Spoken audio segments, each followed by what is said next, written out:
Hello, this is Glenda with Fralins and Friends Crafts Plus.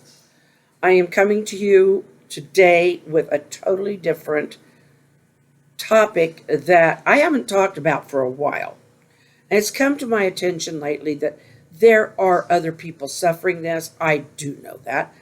And they can be supported, and hopefully, I can give them some clues on how to support themselves and to cope, but also to teach people around them or help the people around them learn and maybe help them when they are in a bad state of mind. And that's bipolar. I may have mentioned that word already. Bipolar is a medical condition. They have finally realized that. I have a brain chemistry disorder. It is genetic, and it can also be fed by situations or just a cycle of what my brain goes through. When I was diagnosed, I was nearly 40, and I was rapid cycling. I did not know what was going wrong with me. I knew I was not functioning well. I didn't recognize it for a long time because I could be in kind of a low mood or depressed for sustained for a while. And then I could be in a much better, I could be like in let's get everything done kind of thing where I'd make these long lists. It made perfect sense to me to make these long lists and let's get all this done, but let's do it over a certain amount of time. But it drove my family crazy. It overwhelmed them. And when I would get to where I started getting low again, it would overwhelm me. And then I would get to the point where I would get depressed because I'd feel guilty. I'd feel like useless. And I'd get to the point where I felt my family would be better off without me. The world would be better off without me. I didn't especially want to die. I just didn't want to be in the world anymore. So that was when I would go to the hospital. I haven't had to be hospitalized for quite some time. I'm fortunate that way. Not everybody is able to find that combination of medication and coping that gets them to the point where they can be stable. And I've been fairly stable for a while. Anxiety is a big part of it. And a lot of times whenever I would get anxiety, it would be triggered by something. Something maybe from my past that came back in. And I learned to understand this is not happening now. This is a trigger. So then I can do something to distract myself. That's one way I cope. I do something to distract myself. I will do crafts or I will write. I'm a writer and I'm not a journalist. A lot of people do have a lot of help from journaling the things, the feelings they're having. With me, I don't know what it is, but if I journal it, I'm back and forth to all the things that trigger me. And I just make it worse. So if I journal, I'm doing it on camera, and I'm not showing you. So, because it's easier for me to just talk it out. Medication for me is not high doses.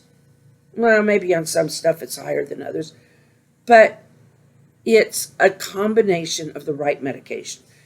TV's going to tell you this works, that works. They're selling their medication. Realize that. They're trying to sell their medication. And I'm not saying that medication doesn't work for some people, but your doctor needs to be in charge of what you take. A lot of people self-medicate with drinking or other drugs, and it's not healthy.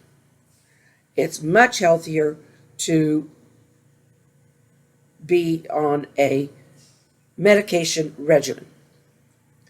And then you learn coping skills. You get to where you learn that certain things help to distract you from the trigger or from getting triggered. Because I'm the kind who can ruminate.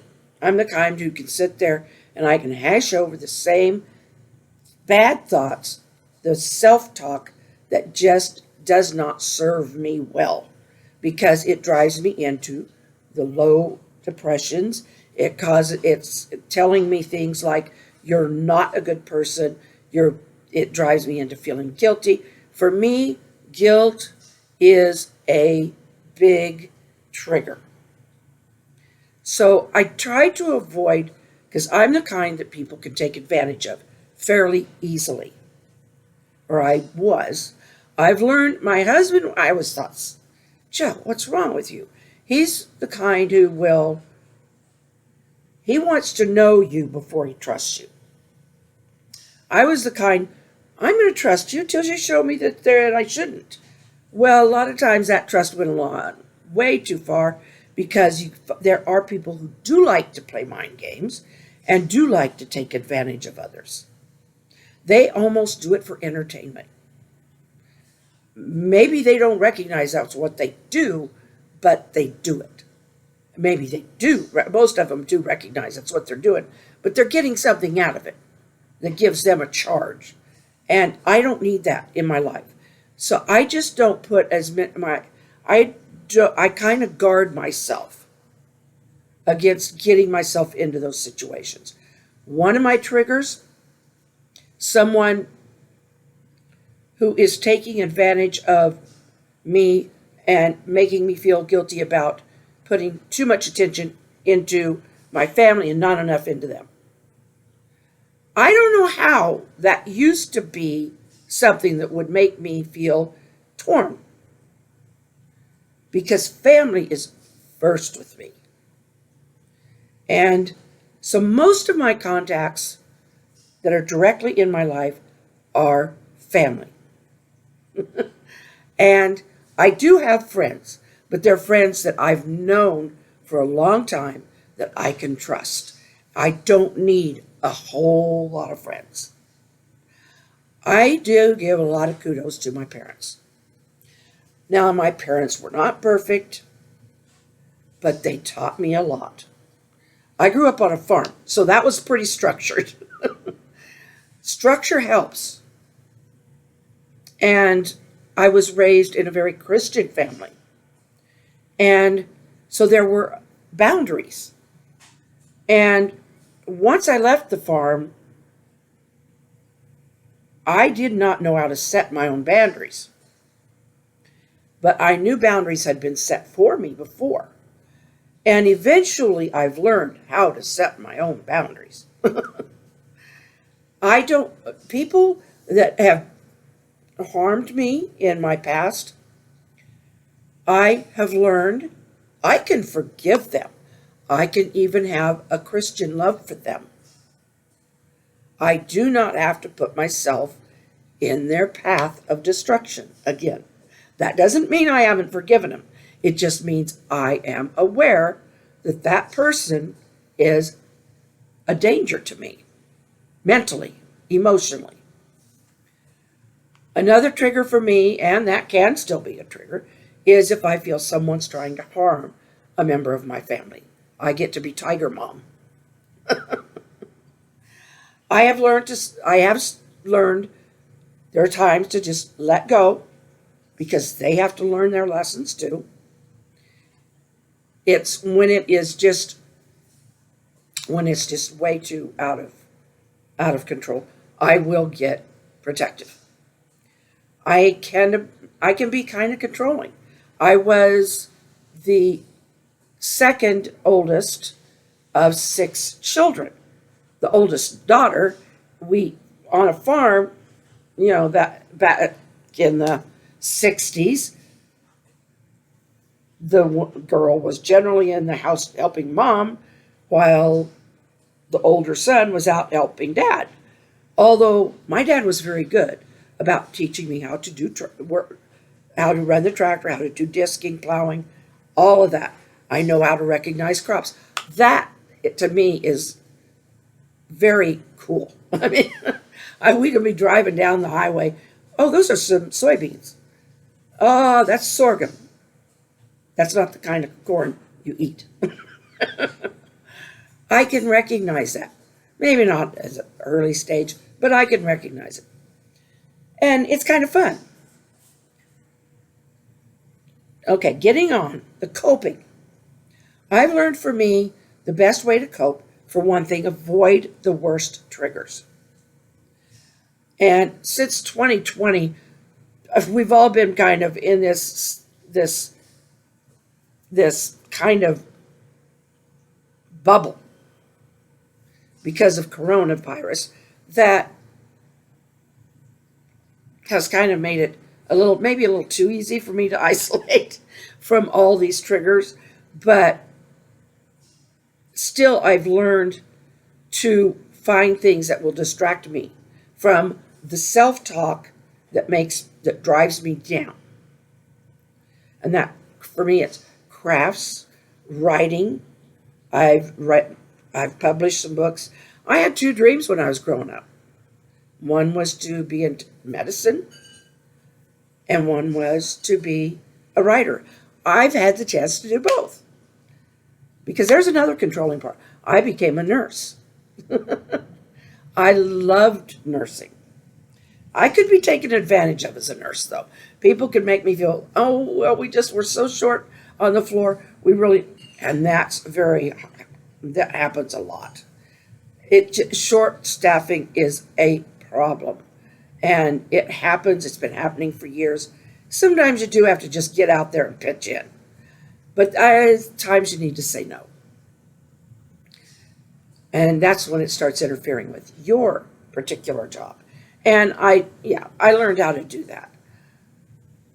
And being a parent. I mean, from the time they're an infant, you're in control of what is happening to them till they go to school.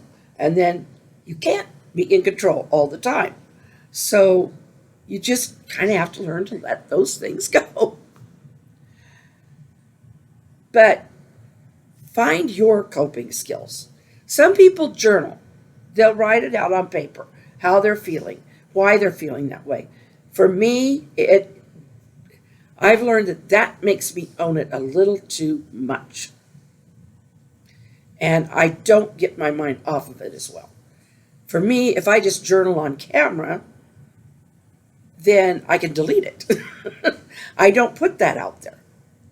So I hope in some way this is helping you. My life is so much better now. I'm not out there. Well, my COPD kind of helps me to not be out and around as much. I do miss being able to just go and run to the store and do something. Because, I'm not a big shopper, never was.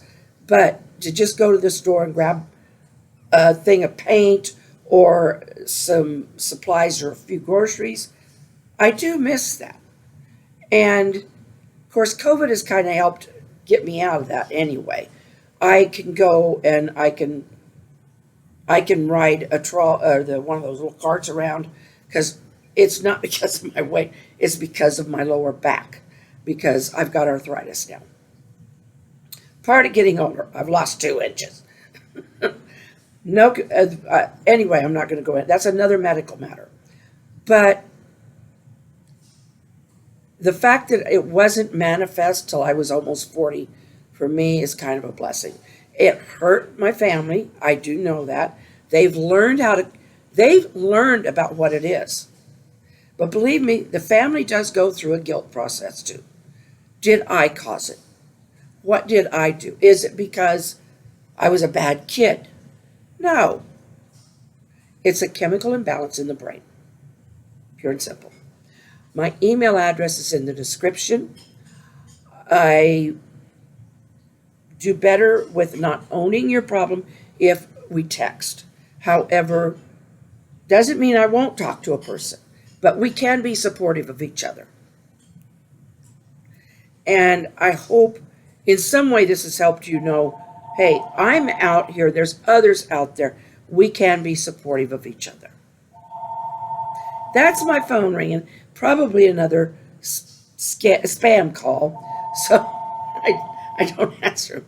I'll talk to you on Monday. I love you. Take care. Take care of yourself. Don't let the bad thoughts rule you. And I love you. God loves you more than me. I'll see you then. Have a good day.